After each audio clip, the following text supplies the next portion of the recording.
Hello everyone, I hope you all are good. So आज हम करने वाले हैं poem a valediction forbidding mourning is written by the John done.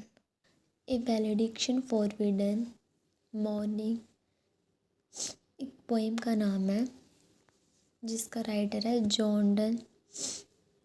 ये एक मेटाफिज़िकल पोइम है जो स्पिरिचुअल लव के थीम को एक्सप्लोर करती है। ये बताती है कि सच्चा प्यार फिजिकल सेपरेशन से भी ऊपर है। A valediction forbidding mourning by John Donne is a metaphysical poem that explores the theme of spiritual love, emphasizing the idea that true love transcends physical separation. ये पोएम डॉन ने अपनी wife को लिखी थी जब वो एक लॉन्ग जर्नी पर जा रहे थे और उन्होंने इसमें काफ़ी मेटाफर्स और कंसीट चूज़ किए हैं उससे रीअश्योर करने के लिए कि उनका प्यार डिस्टेंस के बावजूद स्ट्रॉन्ग रहेगा। This poem is writing as a farewell to his wife before a long journey. Dawn uses various metaphors and conceit to reassure her that their love will remain strong despite the physical distance between them. आगे था next stanza. Poem शुरू होती है एक comparison के साथ। यहाँ वो वर्चुअस मैन की पीसफुल डेथ को उनकी काम और कंपोज्ड फेयरवेल के साथ कंपेयर करते हैं। The poem open with the comparison between the quiet peaceful death of virtuous man and the calm composed farewell he wishes to have with his beloved. Speaker अपनी beloved से कहता है कि वो उनके जाने का दुख या पब्लिक डिस्प्ले ना करे क्योंकि उनका बॉन्ड इतना रिफाइंड और स्पिरिचुअल है कि फिजिकल सेपरेशन से अफेक्ट नहीं होगा। He asked her not to mourn or make a public display of their parting as their bond is too refined and spiritual to be affected by physical separation. आगे next एंजा। Donne उनकी deep spiritual connection को जो उनकी beloved है उसके साथ उसकी जो स्पिरिचुअल कनेक्शन है उसको ऑर्डिनरी कपल के सुपरफिशियल लव के साथ कंट्रास्ट करते हैं जो सिर्फ फिजिकल प्रेजेंस और पैशन पर डिपेंडेंट होता है।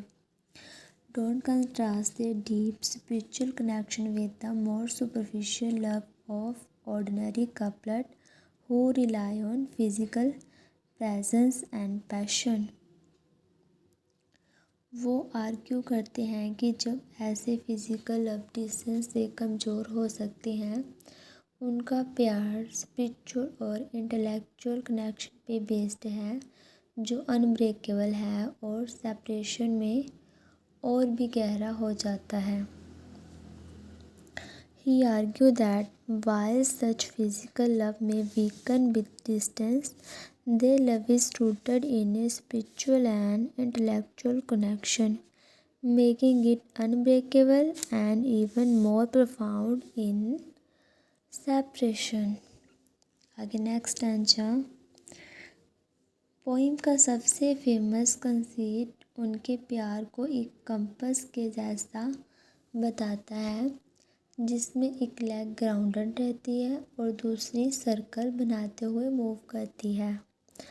The most famous conceit in the poem compare their love to a compass where one leg stay grounded while the other move in a circle।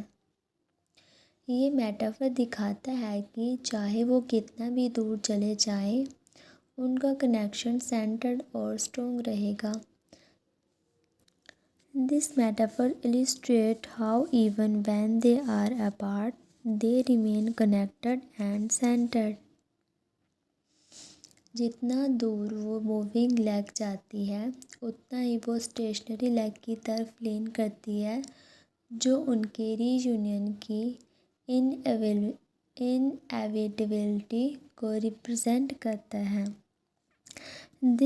The speaker emphasizes that the more the moving leg travels, the more it leans back toward the stationary one, representing its inevitability of their reunion.